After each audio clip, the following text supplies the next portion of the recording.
me tocó colaborar en hacer algunas propuestas que finalmente, como muchas cosas en este gobierno actual, no se aplicó. Y entonces era una pregunta interesante relacionada con cómo la inteligencia de riesgos, los sistemas de alerta temprana, podían coadyuvar en la respuesta ante la amenaza del SARS-CoV-2 que representaba este virus. Entonces, en primer lugar, por supuesto, tenemos que referirnos siempre, no importa el tipo de amenaza que estemos enfrentando, si es una pandemia, si es un sismo, o si es un ataque zombie, cualquier cosa, cualquier amenaza, puede referirse a nuestro mismo marco teórico y siempre tenemos que enmarcarlo allí para poder entenderlo y para poder aproximarnos y actuar. Entonces, la primera pregunta, decíamos, el riesgo es un futuro negativo y creíble. En ese momento, pues sabíamos que podía haber muchos contagios, muertos y un gran impacto a la economía. El futuro no estaba muy lejano, dado que ya en China y en Europa e incluso en Estados Unidos crecía el número de contagios, la saturación de hospitales. El futuro negativo era muy creíble y era muy próximo para nosotros. Y no teníamos que ser genios, por lo menos eso creíamos, que no necesitábamos enormes conocimientos para poder reconocer y para poder construir escenarios de lo que podría ocurrir y que, bueno, lamentablemente seguimos viviendo, ¿no? Eso no se notó en algunas esferas del gobierno federal en la misma medida en la que todos los demás sí lo notábamos, ¿no? El marco que nosotros tenemos es que podía haber muchos daños y muchas pérdidas asociadas en este caso a un peligro, a una amenaza representada por la presencia de un virus nuevo, el SARS-CoV-2, para el cual la humanidad no tenía inmunidad y no habíamos desarrollado capacidades intrínsecas. Por lo tanto, estábamos expuestos, nuestra sociedad, nuestro sistema social estaba expuesto a una amenaza nueva y que nos hacía sumamente vulnerables a muchas personas por varias razones, ¿no? Entre ellas el hecho de que no teníamos inmunidad, no teníamos vacuna y además, bueno, el virus, como lo vimos, mataba personas. Por lo tanto, nos encontrábamos en una situación de riesgo donde eran totalmente previsibles muchos daños, muchas pérdidas económicas. Lo vimos en la H1N1, cuando el virus, que le llamaron virus porcino, se manifiesta en América del Norte. Previamente ya había una preparación, a mí me tocó colaborar en esa preparación también, para una respuesta ante la gripe aviar.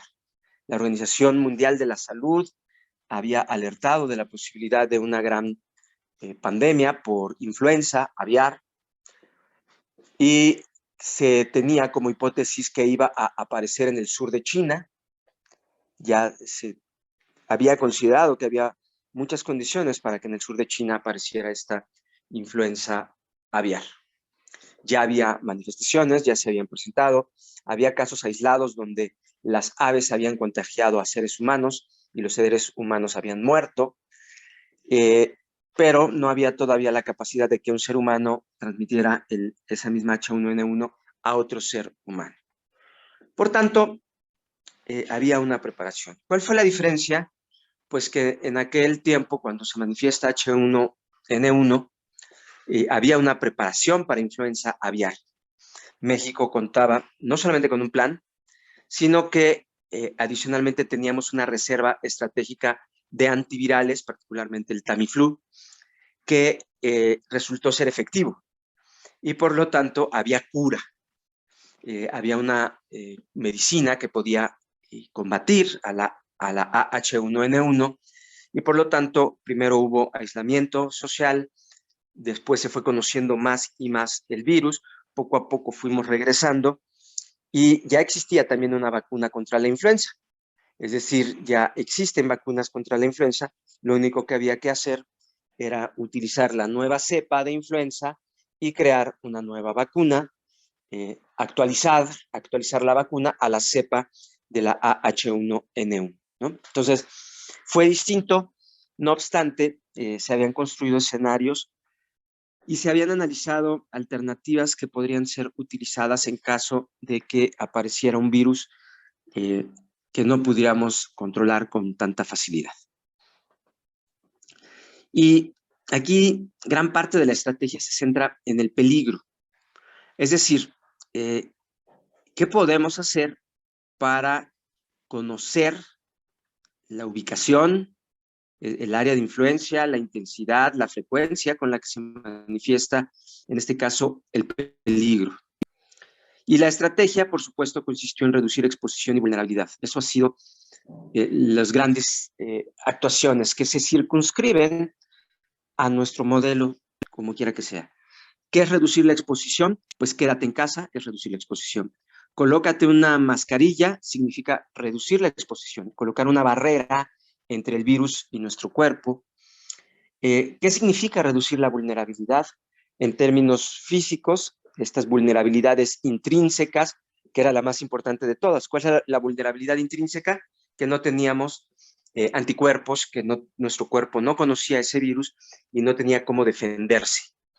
Por lo tanto, todos, de alguna o de otra manera, éramos intrínsecamente vulnerables y la creación de vacunas y la aplicación de vacunas lo que ha hecho es reducir esta vulnerabilidad. Por lo tanto, como pueden observar, nuestro modelo encaja perfectamente ante esto. Ahora, ¿cuáles son los daños? En este caso, pues muertos, llevamos más de 600,000 muertos adicionales, algunos directos, otros indirectos, pero hay una mortandad en exceso de lo que se podría haber esperado. Por supuesto, muchos enfermos.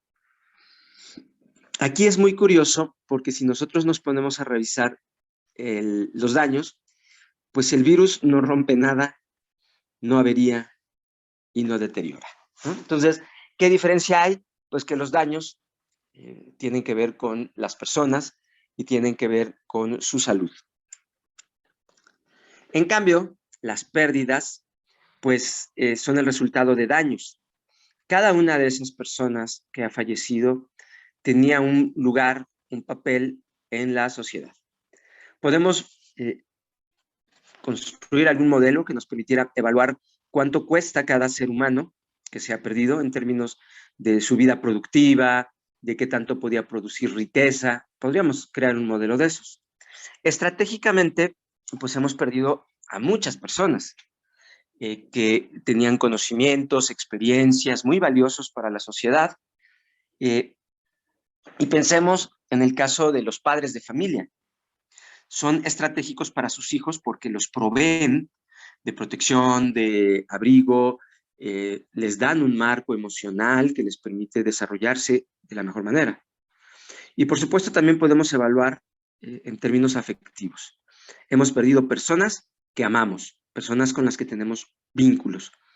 Por lo tanto, podemos decir que cada huérfano, cada una de esas pérdidas representa también un problema importante para nosotros que podemos evaluar en términos económicos, estratégicos o incluso afectivos. Y bueno, en este caso, la presencia del fenómeno nos llevó a tomar medidas y estas medidas implican aislamiento, es decir, reducir nuestra exposición al virus y aislarnos socialmente implica muchas pérdidas.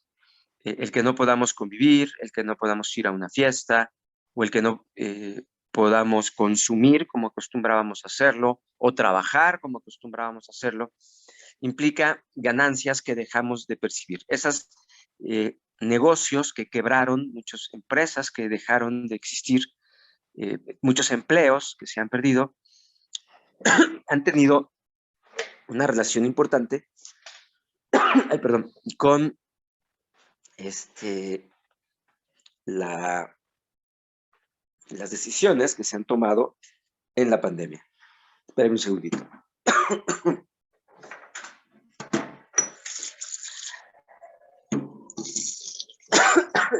Ay, perdón. Otro aspecto importante que tenemos que reflexionar en la pandemia es todas las personas que han enfermado tienen secuelas, entiendo yo. Y esas secuelas, aunque todavía no lo hemos medido, pueden producir efectos en la salud de muchas personas a largo plazo. Y eso podría reducir su esperanza de vida. Entonces, no sabemos cuántos años de vida le habrá quitado el virus a algunas personas. Entonces, existen pérdidas que difícilmente podemos evaluar de manera directa. Y que los datos estadísticos de un futuro tal vez nos puedan ayudar a entender. Entonces, nuestro objetivo es identificar al peligro, saber dónde anda el condenado virus, y para poder comprender un peligro, hemos dicho que se necesita saber de su intensidad, del área donde se manifiesta y de la frecuencia con la que se manifiesta. ¿Y qué podemos decir de la intensidad? En primer lugar, la intensidad es una expresión de la capacidad destructiva del peligro. Y entonces, hemos visto que esta capacidad destructiva tiene que ver con la facilidad con la que se transmite estas coronavirus. Tienen estos piquitos que son con los que se adhieren. ¿Cuántos virus o qué carga viral necesitamos para enfermarnos? Si tu cuerpo recibe unos cuantos, tus defensas van, lo atacan y se acabó el problema. Pero si la carga viral inicial es muy grande, entonces no es lo mismo que ibas pasando y te tocó respirar unos cuantos virus que te generan una enfermedad y tu cuerpo fue luchando contra esos cuantos virus, que recibir una carga muy grande de virus y que tu cuerpo no tenga la capacidad de luchar contra tantos. Entonces, otro aspecto tiene que ver con la letalidad. ¿Qué hace ese virus en tu cuerpo? Genera problemas de inflamación, que a su vez provocan trombosis, y esas trombosis afectan, taponean arterias y venas en el cerebro, en los pulmones, en las diferentes partes de tu cuerpo, ¿no? Entonces, había que entender, y esto, repito, no era un tema que se supiera, fue un proceso donde se tuvo que ir aprendiendo sobre la marcha. Entonces, ¿cómo podríamos medir la capacidad destructiva? Por la capacidad de transmitirse. Ahorita vemos, por ejemplo, la variante Omicron. Se transmite con mayor facilidad. Por lo tanto, requiere una carga viral menor. Basta casi con que te lo imagines y ya te contagiaste, ¿no? Entonces, necesitas poquitos virus para enfermarte. La diferencia es que este virus queda albergado o afecta las vías aéreas altas, tu garganta y todo esto, ¿no? Entonces, derivado de eso, parece que es un poco menos letal porque no afecta tanto tus pulmones, ¿no? Entonces, tenemos que entender cuál es el mecanismo de destrucción de la amenaza o de la capacidad destructiva. En este caso, repito, estamos hablando de un virus frente a una amenaza pandémica.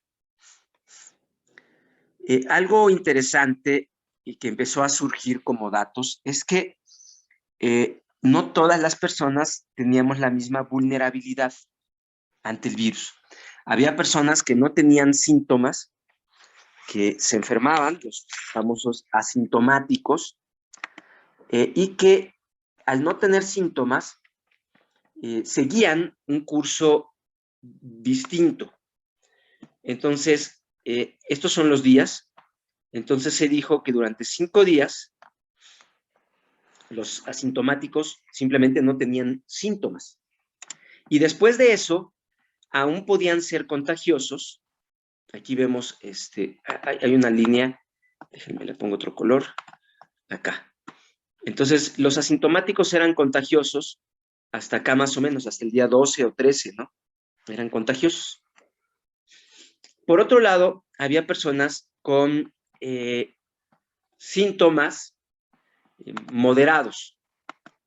Y esas personas con síntomas moderados durante 5 días eran asintomáticos, luego tenían síntomas moderados, seguían siendo contagiosos hasta por acá, y al último la hipótesis era que adquirían cierto nivel de inmunidad. Con el tiempo nos dimos cuenta de que no era al 100% esta inmunidad y que podían volverse a contagiar.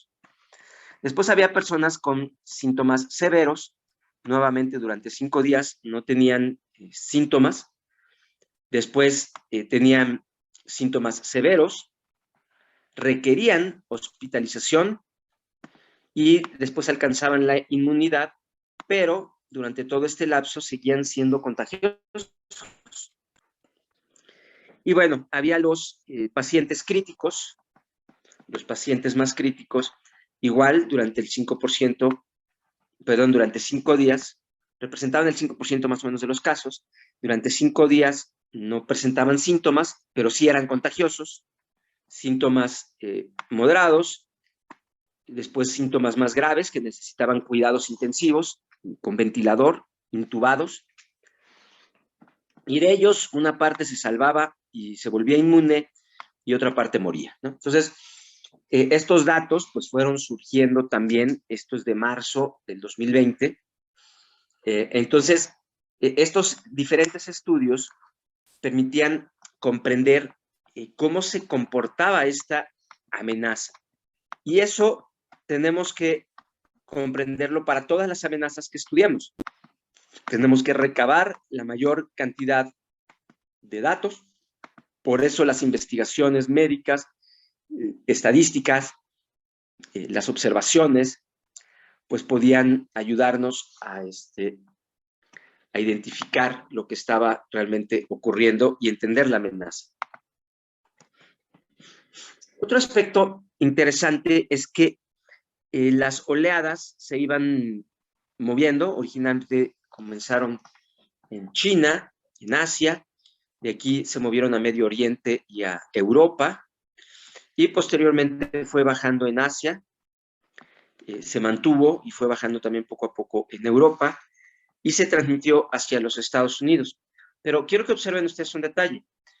Al sur de Estados Unidos, aquí llegan vuelos prácticamente de toda Asia. Es decir, esta zona, si tú te pones a analizar los vuelos, pues podríamos decir que vuela de aquí, atraviesa el Océano Pacífico y llega acá, ¿no?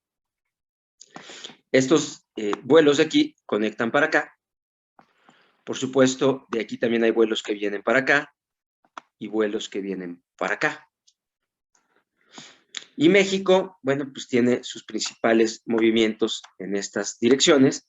También, por supuesto, tenemos hacia acá, tenemos algunos otros por acá, ¿no? Entonces, ¿por qué les muestro yo esto así? Pues porque, aunque vemos ahí polígonos y podemos pensar que se puede representar espacialmente el área de afectación por polígonos, la realidad nos mostró que estábamos demasiado conectados, hay una globalización, y que el virus, por supuesto, no necesariamente se movía de polígonos que transmitían de polígono a polígono. ¿Qué quiero yo decir con esto? Observen ustedes que, pongamos un ejemplo. Esto es China. China está físicamente más cerca de la India. Entonces, si nosotros pensáramos solamente que se mueven transmitiéndose de polígono en polígono, o los límites de los polígonos determinan el flujo del virus, pues deberíamos suponer que lo lógico hubiera sido que el virus fuera creciendo así, avanzando de esta manera, porque un polígono le transmitía al otro, pero como lo que determinó esto fue las conexiones que había. Entonces, había más conexión de aquí a acá por el petróleo, de aquí a acá porque son los mercados, de aquí a acá porque también son mercados, que si nosotros nos pusiéramos a pensar de aquí a acá. Y eso fue algo que originalmente tuvimos que observar. Lo que quiero decir con esto es que si bien sí hay una expresión espacial por polígonos, la realidad es que no era eso lo que mejor representaba la ubicación del virus. Ay Dios, aquí apreté algo que no debía haber apretado, perdón. Entonces, aplica el área de influencia o cómo representamos nosotros esta amenaza en el espacio. Regresemos un poquito a estas ideas de la inteligencia. La inteligencia es la capacidad de resolver problemas. Tenemos una pandemia con virus. La capacidad de comprender para poder resolver, tenemos que comprender qué está ocurriendo. Y en medio, pues tenemos que tomar decisiones también, ¿no? Entonces, una persona inteligente es aquella que comprende, decide y resuelve problemas. No necesariamente en ese orden. A veces es un ciclo donde vamos y venimos, vamos y regresamos, ¿no?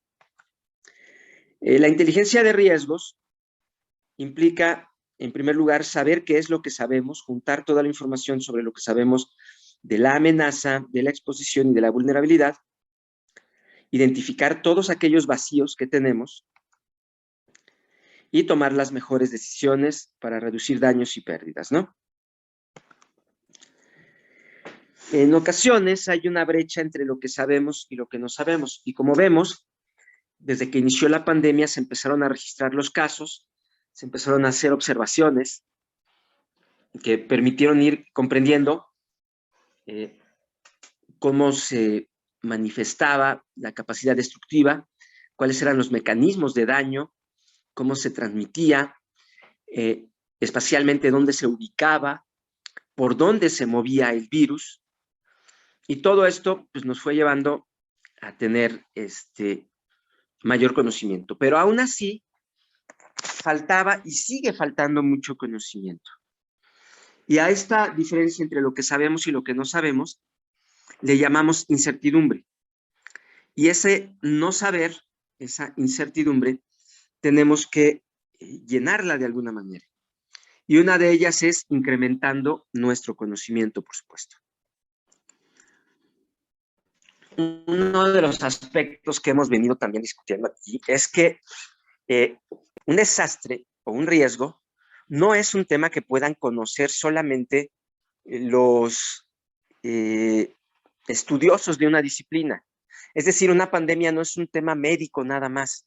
No tiene que ver con un Gatell y sus conocimientos mal manejados de epidemiología, sino que tiene que ver con gente como Gatell, médicos de diferentes disciplinas y especialidades, pero también tiene que ver con economistas, con gente que maneja desastres, con la protección civil, el plan de respuesta para una crisis pandémica por H1N1 o por gripe aviar, se elaboró con personas de muchas especialidades, ¿no?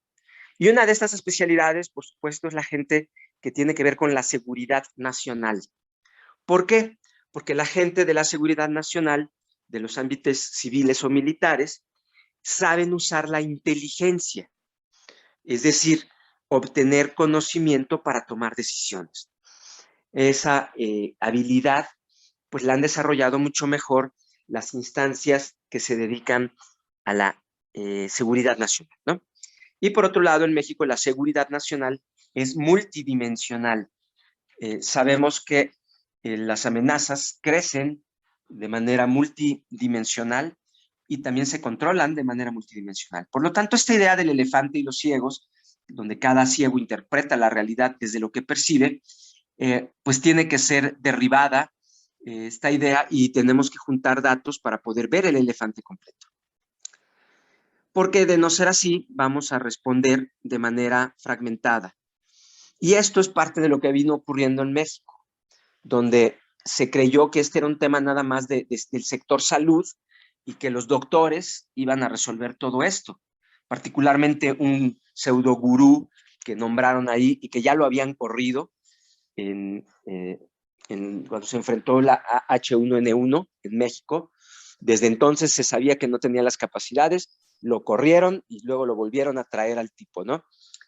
Entonces, ¿cuál es el punto? Que el riesgo no se puede visualizar desde un solo enfoque y que el verdadero gestor de riesgos tiene más capacidad que un médico para construir una visión completa del riesgo, pero adicionalmente para responder. ¿Por qué? Porque lo podemos ver desde los diferentes territorios, desde las diferentes disciplinas, desde los diferentes sectores y, por supuesto, desde los diferentes grupos vulnerabilizados.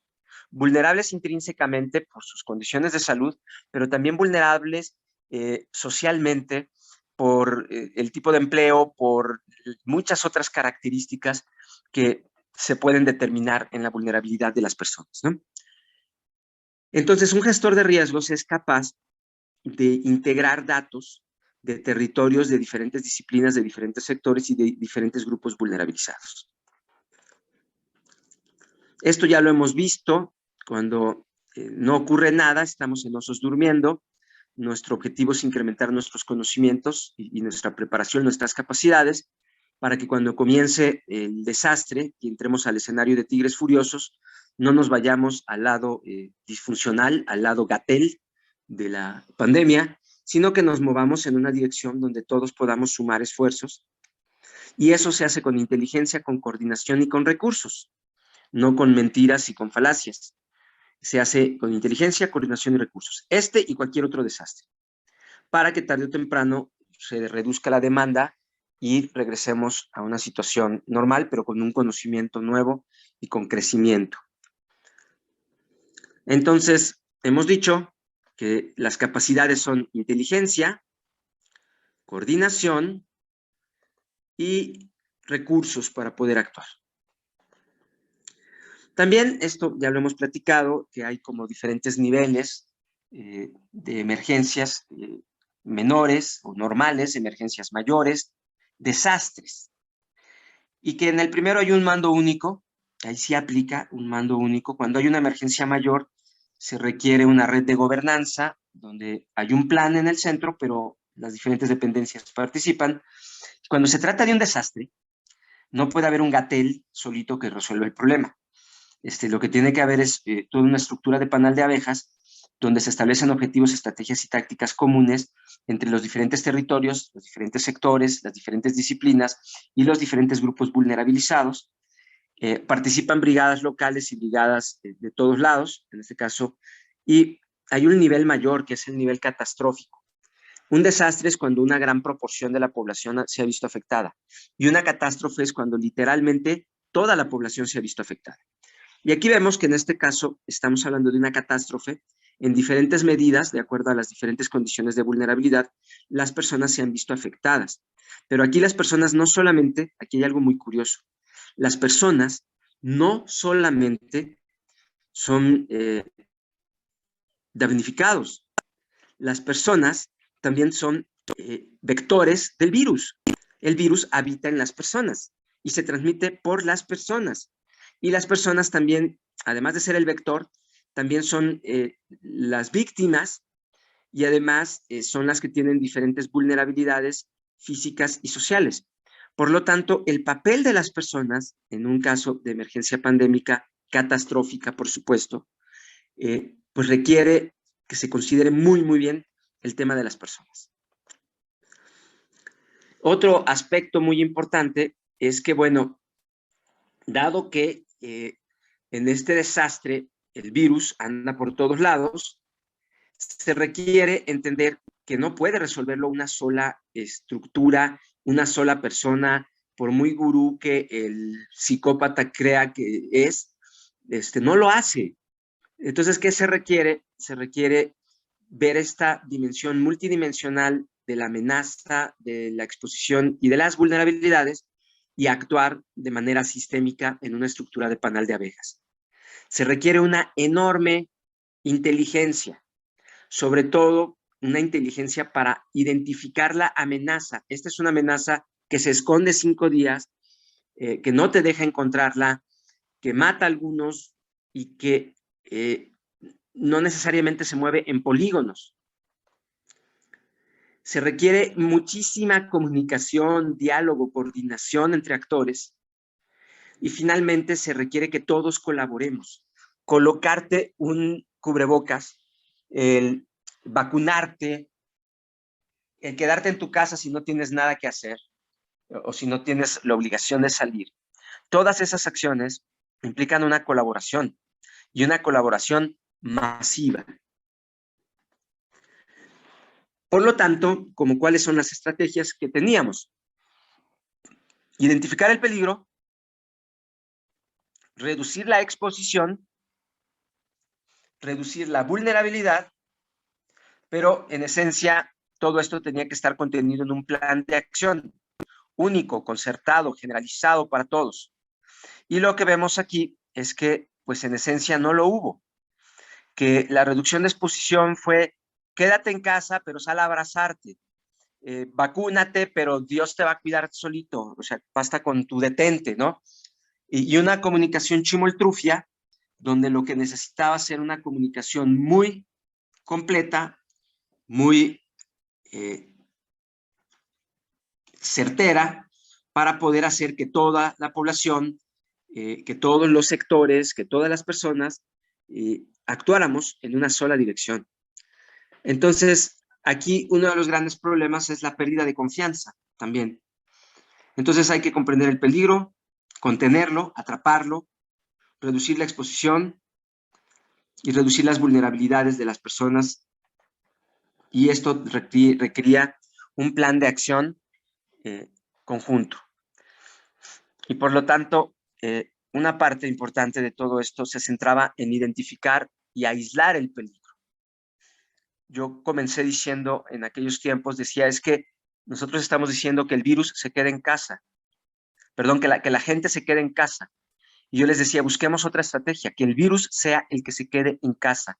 Si somos capaces de encontrar el virus y aislarlo, hasta en tanto haya vacunas, vamos a tener que echar menos mano de reducir la exposición a través del encierro colectivo. Eso lo hicieron en algunos países y les funcionó. Identificar el virus y que el virus se quedara en casa. Ahora, ¿cómo funciona la pirámide de la inteligencia? La pirámide de inteligencia, primero, la hizo Sherman Kent. Sherman Kent es como uno de los primeros teóricos de la CIA, de las agencias de inteligencia, y la mayoría de las agencias de inteligencia para la seguridad nacional de todos los países utilizan esta misma pirámide.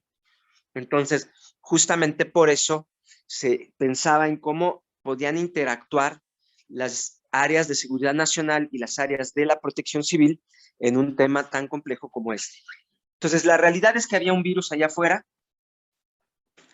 por lo tanto, teníamos que registrar el virus. ¿Y cuál era la forma de localizarlo?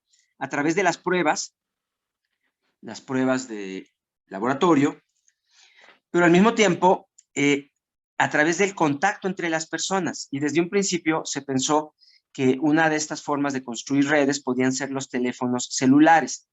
Esto se pensó en México casi de manera simultánea a la que lo empezaron a hacer en otros países. Es decir, había gente muy preparada para hacer estos trabajos en México y esto de acá, pues México fue uno de los primeros en caracterizar el virus y en poder actuar. ¿Por qué? Porque había las capacidades. Tenemos que registrarlo, generar sistemas robustos de información, generar conocimientos y aprovechar los conocimientos a través de la identificación y aislamiento de las personas enfermas y particularmente las asintomáticas, las que no presentaban síntomas y que era más difícil de poder aislar e identificar. En esencia, la estrategia que aplicaron algunos países fue aislar al virus, encerrar al virus, arrinconar al virus, ¿no? Esa era como una de las principales ideas originales. También hemos dicho que la inteligencia, pues, es un ciclo que tiene un requerimiento. ¿Cuál era el requerimiento en este caso? Identificar al virus y construir modelos de riesgo. Se tenía que tener un plan de inteligencia. Este plan tenía como dos componentes: los resultados de las pruebas y las redes de contactos. ¿Quién se había visto con quién y cómo estaban fluyendo los contagios? ¿A través de qué canales? ¿En dónde se encontraban? ¿En qué espacios se estaban contagiando las personas? Y por otro lado también, ¿quiénes estaban en contacto, no? Había que recolectar los datos, había que procesar esta información, analizarla y entregar datos útiles para la toma de decisiones y, por supuesto, aprovechar los datos.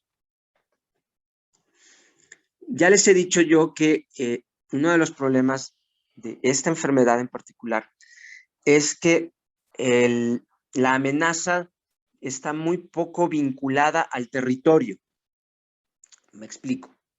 Si ustedes estuvieran ante una epidemia de cólera, el cólera llega por heces fecales que que pueden entrar a nosotros a través del agua potable o no potable, por supuesto agua contaminada, a través de los alimentos. Entonces, si las hortalizas son regadas con agua sucia, o las fuentes de abasto de agua potable están contaminadas, entonces la gente se va a enfermar. Y por lo tanto, nosotros, esa epidemia está relacionada con un espacio, con un territorio, con un lugar, y adicionalmente está relacionada con el polígono por donde va creciendo. En cambio, estas otras epidemias que se transmiten a través del aire, de los fomites, de los aerosoles, están más relacionadas con las redes. Por lo tanto, había que preguntarnos, ¿se puede representar con un polígono o como una red? ¿Hay un área de afectación real representada por un polígono o hay una red de afectación? Entonces, puedes representarlo como un polígono y estadísticamente ver cuántas personas se han enfermado en esta colonia o en este polígono en particular. Y pues conforme aumenten las personas, construir modelos estadísticos que te permitan hacer un semáforo verde, amarillo, rojo, ¿no? Esto era más o menos Centinela, que era la estrategia que desde un principio se dijo que iba a fracasar porque no eran las mismas hipótesis que había detrás de Centinela. ¿Podemos caracterizar esta amenaza por un área de afectación? Esa era la pregunta que por lo menos a mí me tocó colocar en la mesa desde un principio. Es decir, yo sé que las amenazas se caracterizan por su área de afectación, su intensidad y su frecuencia. La primera pregunta es, ¿podemos representarlo como un polígono? Y la respuesta fue no. No, porque no hay barreras o límites que contengan al virus en los polígonos. En realidad están llenos de agujeros, entran y salen.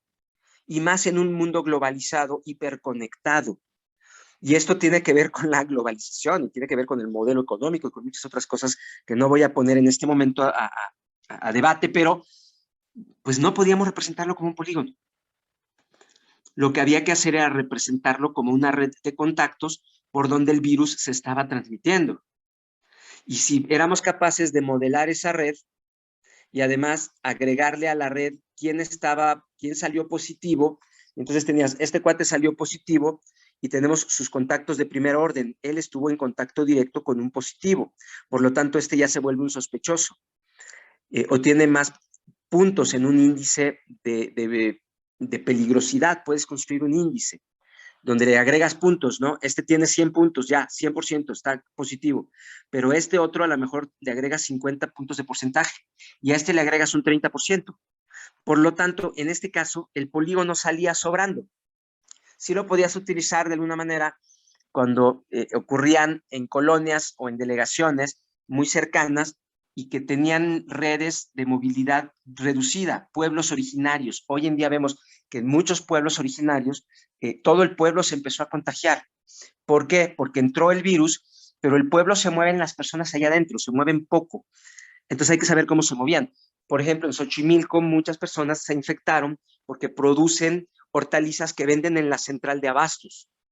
Y la central de abastos fue un nodo muy importante de contagios. Ahorita vamos a ver algo como eso. Entonces, ¿cuál era la parte importante de esta red? ¿Quién era positivo? Es decir, la positividad, y por otro lado, los contactos. ¿Quién había estado en contacto con quién? ¿Cómo estaban fluyendo las personas y con quién estaban entrando en contacto? Los estudios, en un principio, Gatell pues decía que no había necesidad de hacer pruebas masivas, y ya desde ahí estaba dejando medio ciego al país, ¿no? Si no tienes datos, si no sabes quién está al 100% y le agregas una carga a los de primero, segundo y tercer grado en estas redes, pues era imposible poder saber por dónde andaba el virus, ¿no? Los países que entendieron esto más rápido pues hicieron campañas masivas para poder identificar y aislar, ¿no? Entonces, ¿cuál era tu plan de búsqueda? Que esto es la inteligencia. Necesitabas datos, necesitabas pruebas y contactos. ¿Quién había estado en contacto con quién y quién estaba positivo? Necesitabas la información de la exposición, que la información llegara, se georreferenciara y se tuvieran datos suficientes, y necesitabas un algoritmo. El algoritmo tenía que ver con sumar y restar puntos. Este tiene 100 puntos, pero este a lo mejor tiene 50, ¿no? El positivo tiene 100, ya que me regresé, el positivo tiene 100 y el otro tiene 50.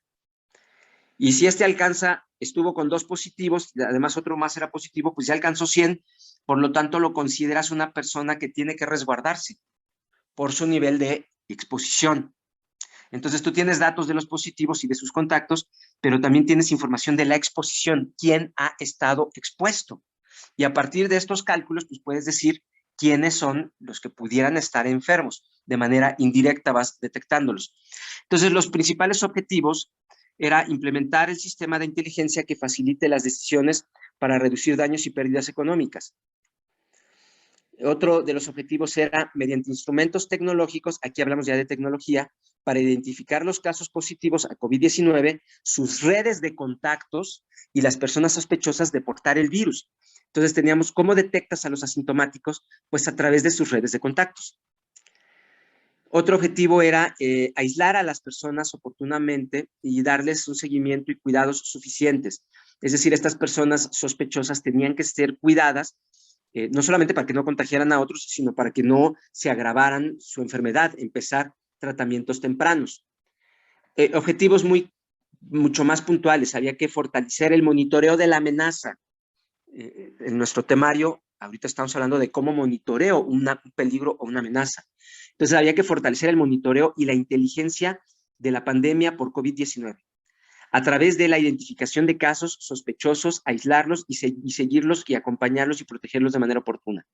Implementar, en este caso se pensó y se hizo en otros países, aquí no, una APP personalizada para el registro de contactos por Bluetooth de baja intensidad, datos personales, antecedentes médicos y síntomas, así como datos de los centros de salud gubernamentales y privados, de consultorios médicos, para identificar y registrar casos sospechosos por signos y síntomas también, ¿no?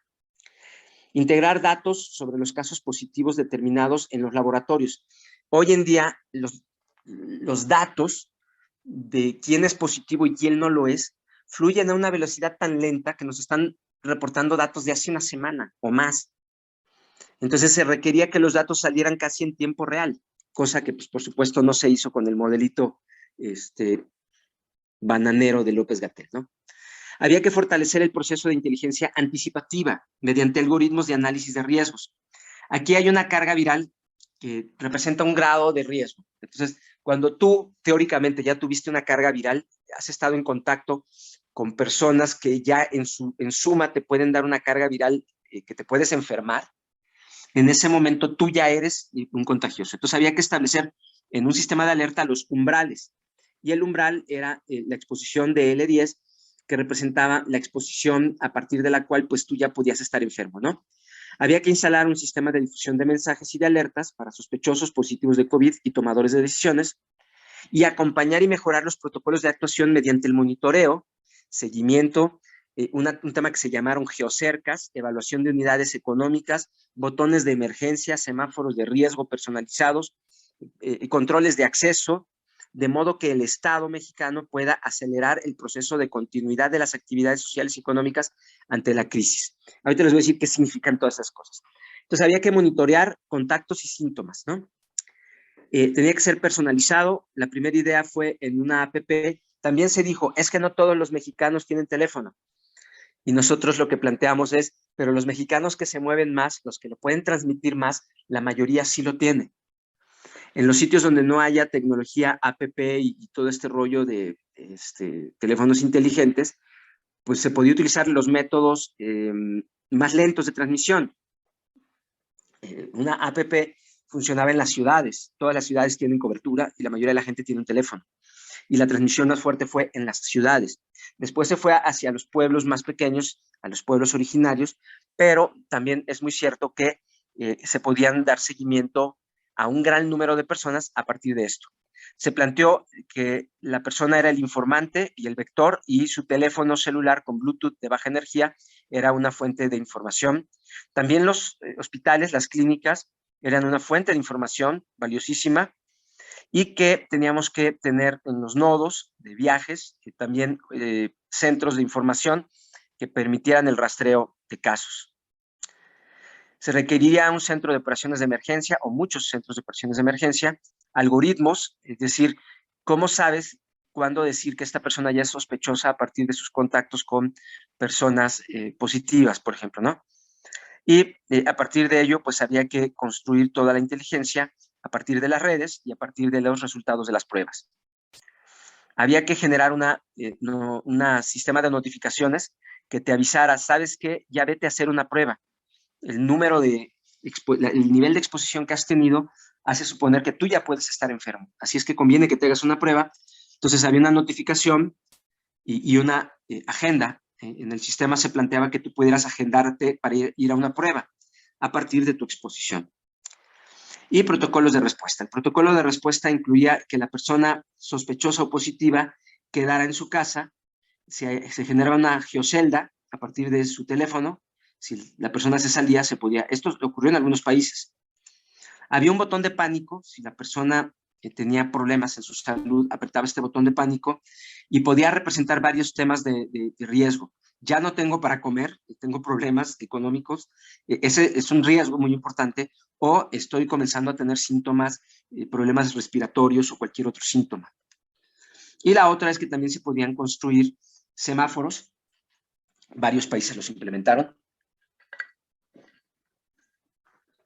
para que las personas más expuestas pues restringieran su movilidad, ¿no? Y se requeriría una coordinación colaborativa y unificada.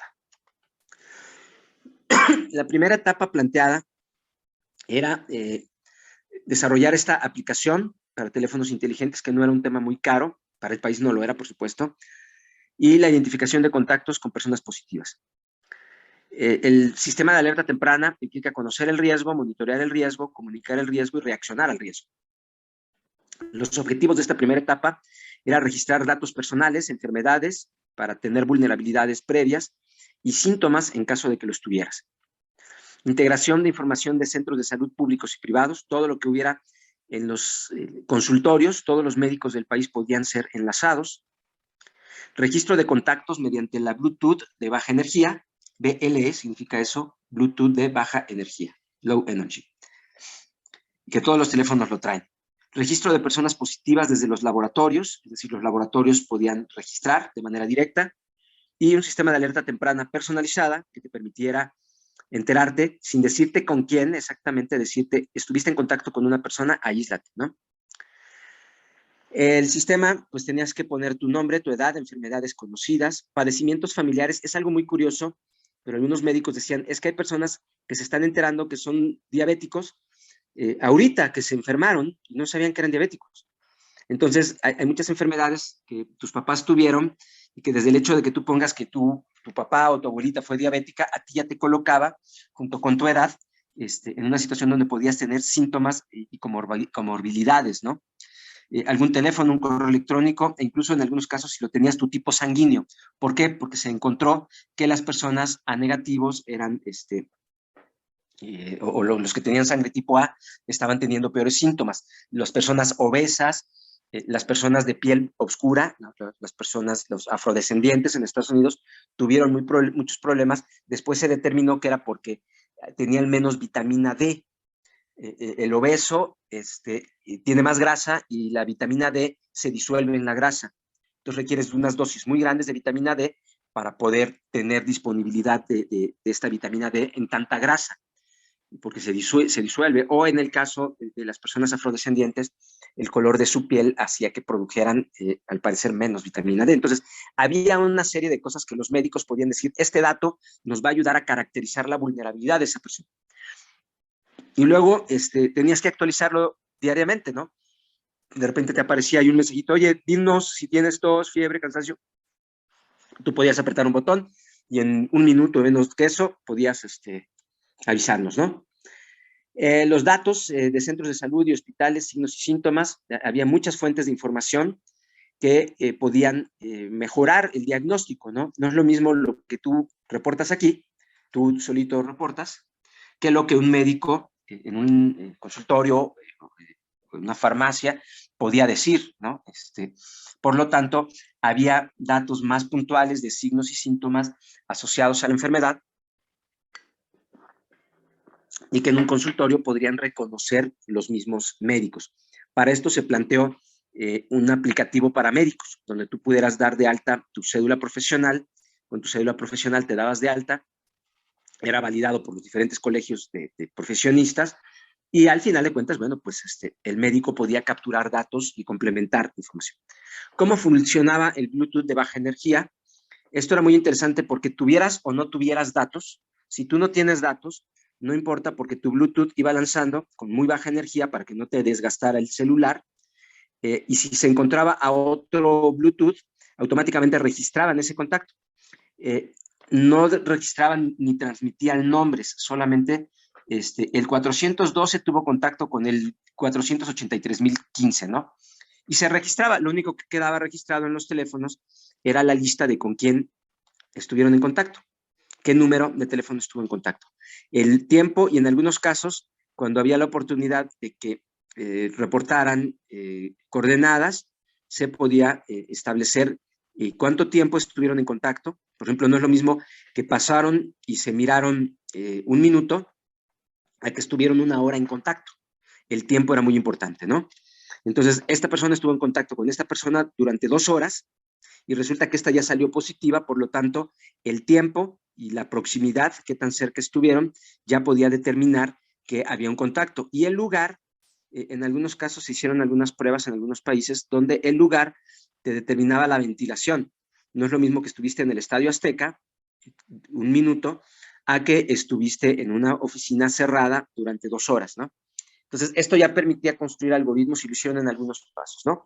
Entonces, había que identificar y registrar los teléfonos inteligentes próximos que contengan la aplicación en una distancia entre 2 y 5 metros y enviar notificaciones de ID mediante Bluetooth de baja energía. Entonces, de repente decía, aquí estoy, y el otro decía, ya te vi, y guardaban el dato. Eran datos, por supuesto, que tenían, que guardaban el dato en un registro, en tu teléfono se quedaba el dato. Tu teléfono iba guardando todos tus contactos y se quedaba guardado 25 días. ¿Por qué 25 días? Porque decían que 24 días era el máximo tiempo en el que podían haberte contagiado y tú tener la transmisión, ¿no? Ahora vemos que hay variantes que tienen menos tiempo. Ahora, también los laboratorios podían cargar sus datos, y lo que hacía es que, ya lo vimos, le mandaba, el servidor notifica a todos los usuarios con ID que tuvieron contacto en los últimos 25 días con una persona COVID positiva. Entonces, te mandaba un mensaje y te decía, ya te ganaste 50 puntos. Y entonces a este le daba 30 puntos y a este le daba 10. Esos algoritmos se hacían a partir de especialistas, ¿no? Que le iban dando un punto y una posibilidad de contagio a la otra persona.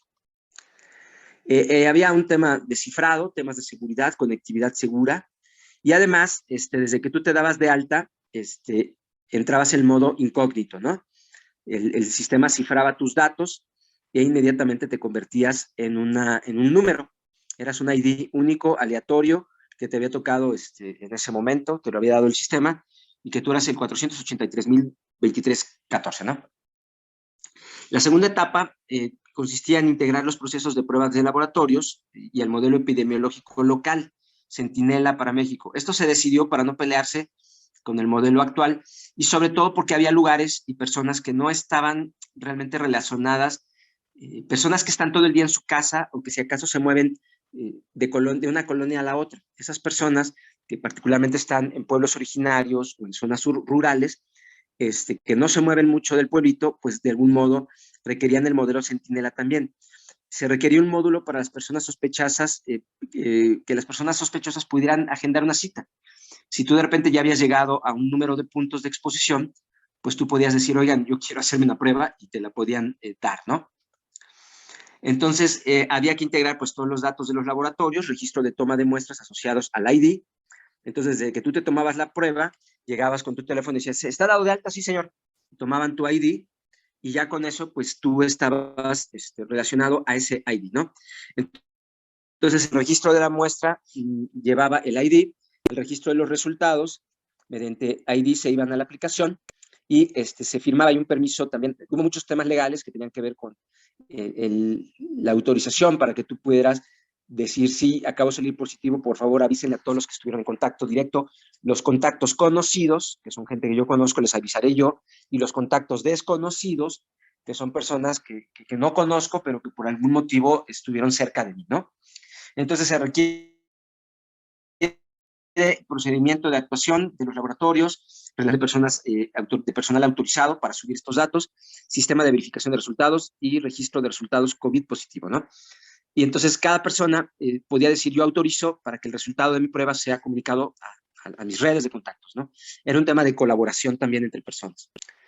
Esto permitía agendar personas en laboratorios. Entonces, de acuerdo al modelo Centinela, había pocas pruebas. Entonces, para que esas pruebas fueran más eficaces, a través de estos modelos estadísticos, pues se elegía. O sea, si tú de repente dices, bueno, todos los de la Benito Juárez, de la alcaldía Benito Juárez, se fueron a tomar pruebas, pero los de Xochimilco, como no saben de qué se trata, pues no han ido.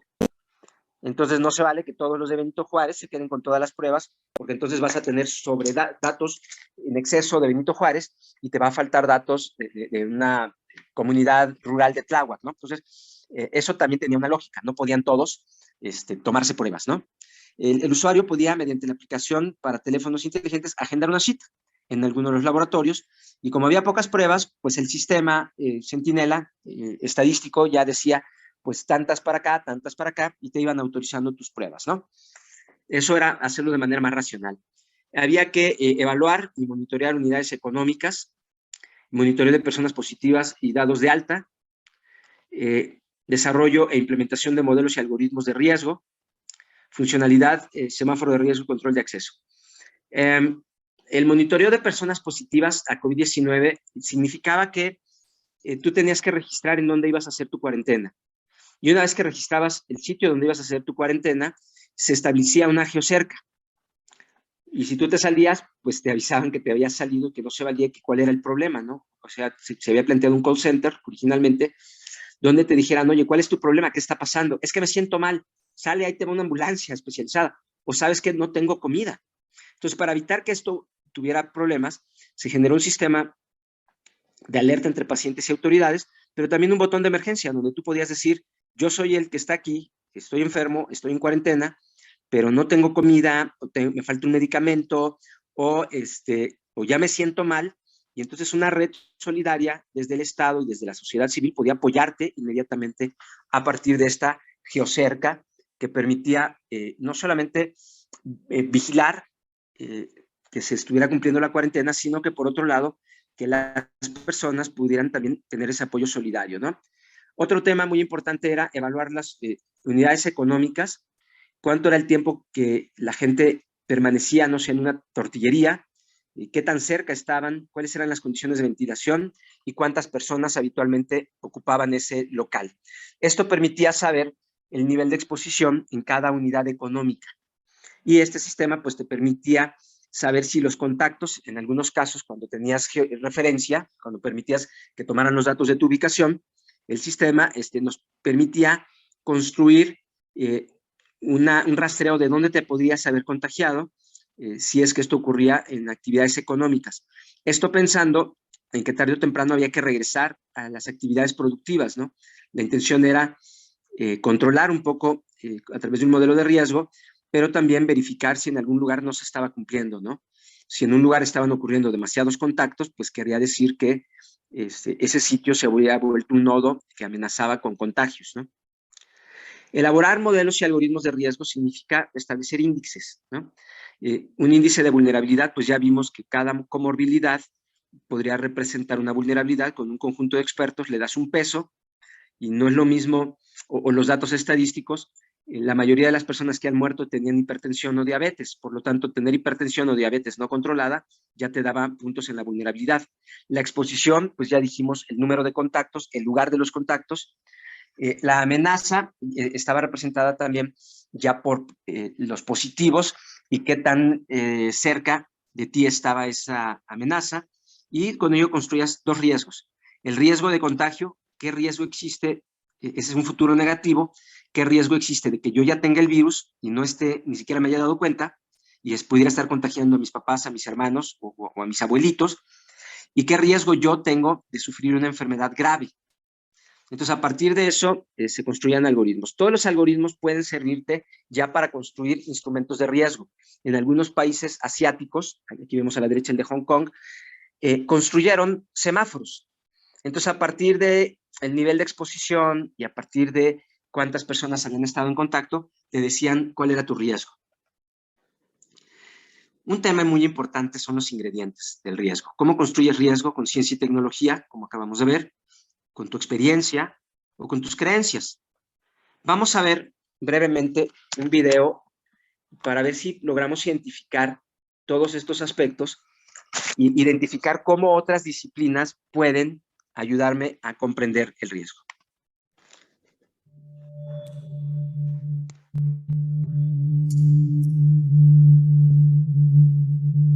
No hemos visto la participación de alguna institución que venga a darnos alguna conferencia, alguna plática. La situación que nosotros ahorita hemos estado viviendo con el tema COVID-19 ha sido un poquito complicado. Somos productores de aquí de hortalizas y vamos a la central de abastos. De allá vino la enfermedad. 70% que tiene la central de abastos de hortalizas son producidas aquí en San Gregorio. Y le damos de comer a gran parte de la Ciudad de México. Aquí sí fue una devastación de agricultores, mucha mortandad.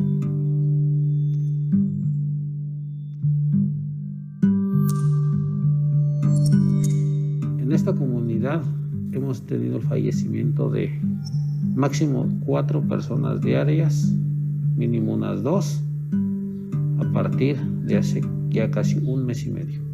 En una sola familia han fallecido papá, mamá, hijos.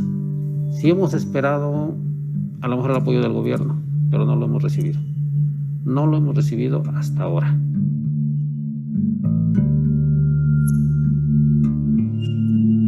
Sabíamos que la cuarentena pues no iba a haber trabajo, iba a disminuir la economía. Entonces comenzamos a esa parte, a sembrar la parte de los jitomates para prepararnos en el momento que era lo de la pandemia. Compramos un poco de equipo, tanques de oxígeno, nos preparamos con el equipo para dar los primeros auxilios a las personas que lo necesitaban. Nosotros atendemos ahorita aquí en población, es población que está en Chinampa, Terracería, la parte cerril, la parte central de San Gregorio. Entonces tenemos como que varias zonas a las que nos enfrentamos día a día, ya sea en las visitas diarias, que son las visitas a domicilio, o en este caso las de COVID.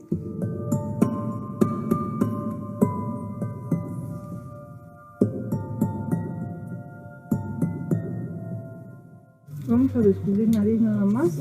Voy a introducir en tu nariz despacio, ¿sale?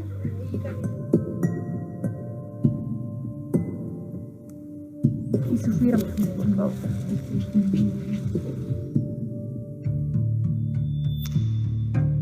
Es que yo le comentaba a la chica porque nosotros hace 2 meses presentamos síntomas y sí lo tuvimos muy fuerte. ¿No ha ido al centro de salud? No, de hecho nunca fuimos nosotros, solo nos atendimos con similares. Ellos nos atendieron y nos sacaron. A mi papá le hicieron la prueba y salió positiva hace 2 meses. Nos encontramos también con pacientes que tienen alguna discapacidad, que no tienen familia, en situación vulnerable. Nos encontramos también con personas, adultos mayores, en abandono.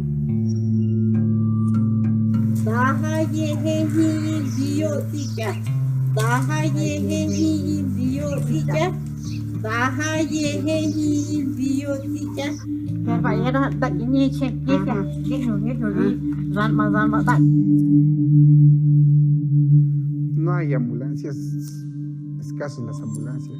A nosotros nos tocaban, en el tiempo que cubrimos, nos tocan hasta 15 traslados. Hay veces no nos daba ni el tiempo de quitarnos el uniforme, el traje, bañados en sudor, cuando ya teníamos el otro llamado y el otro llamado. Y el mayor problema que ahorita tenemos en esta comunidad de la Concepción de los Baños es que ya hoy en día el panteón ya se llenó a un 100%. Se está buscando ya espacios, huequitos por donde hay que dar, aunque son donde todavía están ingresando algunos cadáveres. Es peor la situación. Siento que ahorita es el foco rojo. Es una verdadera mentira que digamos que estamos en el momento de un color naranja. No, es lo más crítico. Las condiciones de la vivienda, de las familias, son familias grandes que viven en casas pequeñas que no permiten quizá mantener las medidas de sana distancia que ahorita han tenido mucha difusión. No se puede en estos domicilios. Por tu salud y la de tu familia, conserva la sana distancia. Lávate las manos. Lávate las manos muchas veces y usa cubrebocas. Recuérdalo, es una oportunidad de vida. Es una oportunidad de vida.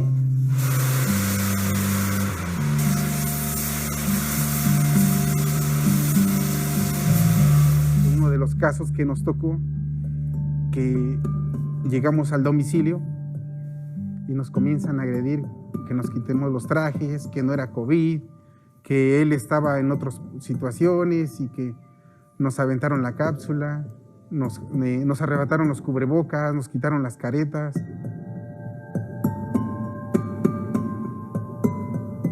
En el caso de esta zona pensamos que esto se va a complicar un poquito más.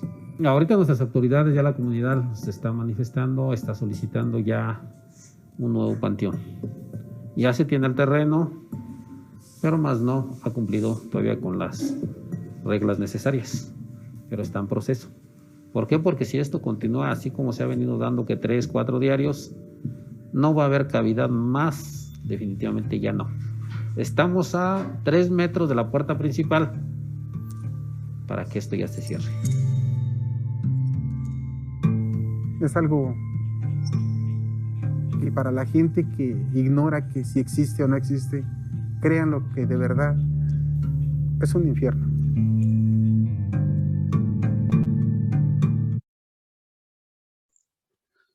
Muy bien, entonces, ¿con qué construimos el riesgo en nuestra mente? Con ciencia y tecnología, como les planteábamos nosotros en esta propuesta original que se hizo con base a tecnología. ¿Qué nos dice la experiencia de estas personas y de todos? Porque no conocíamos este tipo de amenazas, no teníamos esa experiencia, entonces construimos a partir de nuestras creencias en muchas ocasiones. Y algo muy interesante del video que vimos es que las personas se enfermaban en la central de abastos, ellos mismos detectaron de dónde venía la enfermedad. Muchos se atendían en similares y se hacían pruebas, pero esos datos no estaban registrados ni eran parte de una red de conocimientos, es decir, la inteligencia estaba de algún modo rota. Había personas que no hablaban español. En esas regiones los encargados de la salud iban casa por casa y hacían pruebas casa por casa, ¿no? El hacinamiento, casas donde los contactos eran pues demasiado cercanos, y el tema de la negación. Eso es bien importante, ¿no? Hay gente que negaba, incluso los antivacunas, ¿no? ¿A partir de qué? A partir de la creencia que tienen de lo que han vivido. Y entonces tenemos pues, los antivacunas que no creen en el gobierno, que no creen en las empresas, que no creen en algo que no pueden ver, y como no se puede ver el virus, pues no creen en un virus. Y nuevamente viene el tema de la confianza. Es decir, para poder hacer gestión de riesgos no solamente tienes que detectar la amenaza, ubicarla, sino que para que haya colaboración y participación requieres construir instrumentos de confianza para poder actuar. Los factores críticos de éxito que se detectaron en aquel tiempo fue la colaboración de autoridades, actores y especialistas estatales y no estatales, ¿no? Convenios interinstitucionales para compartir información y coordinar la operación. Es decir, para que los datos de todas las fuentes pudieran integrarse. Liderazgo y apoyo del más alto nivel. Aquí, sin comentarios, ya saben lo que yo pienso al respecto. Una campaña de sensibilización y comunicación comunitaria para que la gente estuviera dispuesta a compartir datos y construir redes de inteligencia para la toma de decisiones. Había que trabajar fuertemente con la percepción de la pandemia, particularmente con los negacionistas, y como verán, las soluciones, no había soluciones para todos. La solución tecnológica, por supuesto que no aplicaba para algunas de las personas que vimos en la Ciudad de México, en el Estado de México, en la zona metropolitana de la Ciudad de México, a pesar de que había cobertura, pues algunos pueblos de personas que no hablaban español o adultos mayores o personas que tenían creencias distintas, simplemente no iban a funcionar. Entonces, para ellos había que hacer otro tipo de estrategias también complementarias, ¿no? Entonces, no hay una solución única y cada solución tiene como un target, un objetivo. Y el de los negacionistas requería toda una atención aparte, ¿no? Protocolos de reacción a incidentes a través de centros de comando. Es decir, si alguien apretaba el botón de emergencia, tenía que recibir apoyo inmediato porque si no, se perdía la confianza en el sistema que se estaba planteando de atención. Seguimiento y acompañamiento puntual a los casos positivos y de alto riesgo, ¿no? Personas que estuvieran positivas o que tuvieran secuelas requerían pues también estar monitoreados y acompañados, ¿no? Finalmente, como vemos, este tema de la inteligencia de riesgos tiene que ver también con las amenazas, ¿no? Siempre estar claros en lo que sabemos, dónde está la amenaza, cómo se comporta, saber lo que no sabemos, tratar de cerrar las brechas del conocimiento, dónde está el virus, tratar de aislar el virus era algo que se planteaba en un principio y que posiblemente, aunque ya es bastante tarde para 600,000 personas muertas, todavía estemos en condiciones de aplicar mayores niveles de inteligencia a todas estas decisiones que se han tomado. Y con esto terminamos. Quiero